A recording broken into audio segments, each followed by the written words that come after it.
Hey guys, and welcome back to this channel. In this video, I will be showing you guys how you can record audio and video on the new Phasmophobia update.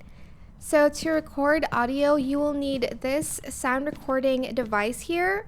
To turn it on, you are going to just press the right click on your mouse button. Your right mouse button.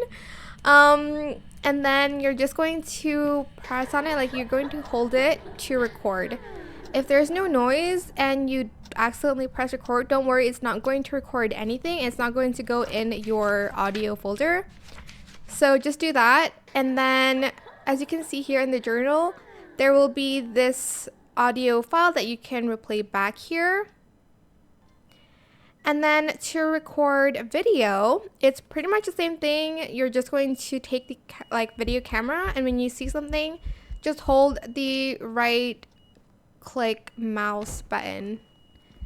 And that is it for this video. I hope it was helpful for you guys. Don't forget to like, comment, share, and also subscribe to this channel if you haven't done that already. If you have any more questions about this video, just let me know in the comment section down below. I will try my best to answer them all for you guys. And if you found this video helpful, please click the thanks button as well.